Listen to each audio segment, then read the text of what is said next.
Hello everyone, I am Lydia with Solomon Realtors and welcome to another video on living and investing in Greece. Let's take a look at the latest real estate news in Greece and the world.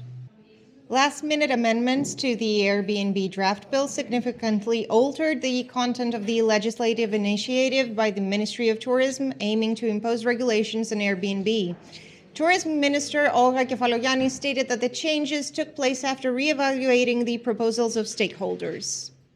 The last-minute modifications have substantially changed the original proposed regulations. Specifically, Article 3 saw the removal of the term residential, allowing spaces previously used as workshops, offices, etc. to qualify as short-term rental accommodations.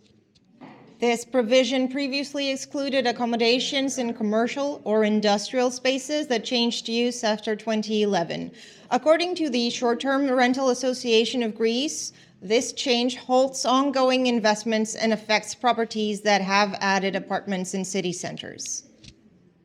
Tourism Minister Olga Kefalogianni stated that this approach tailors the regulation based on what is stipulated in urban planning legislation and added that there should be a reasonable adaptation period for the new regulations to come into effect, so the transition will start October 1st, 2025. Ultimately, Article 3 includes the following specifications for properties to be rented short-term. They must be main-use spaces with natural lighting, ventilation, and air conditioning. They must have liability insurance for damages or accidents that may occur. They must include an electrician's certificate, fire extinguishers, smoke detectors, and emergency exit signage.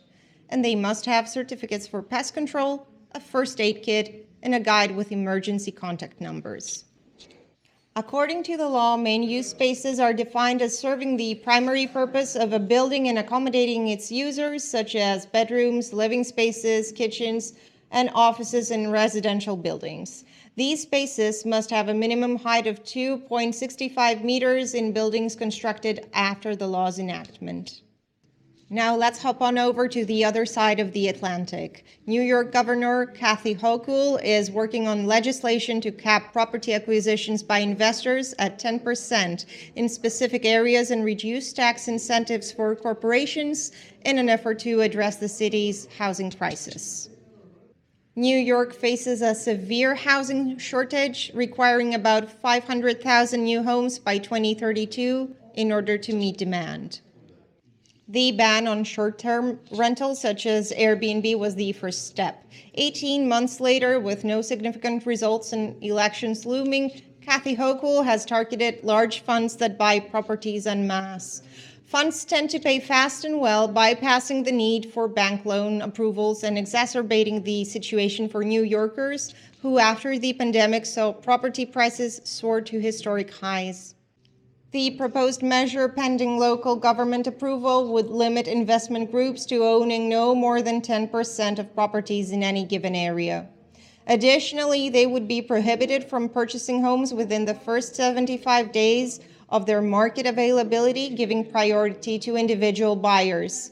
Certain tax benefits, such as interest deductions on loans for corporate owners, would also be removed. New York is among U.S. cities with the highest percentage of properties owned by funds. The national average is 2%, but in New York, it already exceeds 15% and continues to grow. Demand is so high that between 2018 and 2023, the average rent in New York increased by almost 30%. Experts attribute this surge to short-term rentals, prompting New York City to impose restrictions 18 months ago that effectively excluded platforms like Airbnb from the market. However, rents have not decreased and hotel prices have risen. Another measure that is being considered is providing tax incentives to small landlords who rent at reasonable rates. Investment groups and developers have strongly opposed the measures. The industry has launched an aggressive campaign against them, arguing that such restrictions could discourage investment in New York. And that is all for today. Thanks for joining me on another video on living and investing in Greece, and I hope to see you on our next one. Goodbye.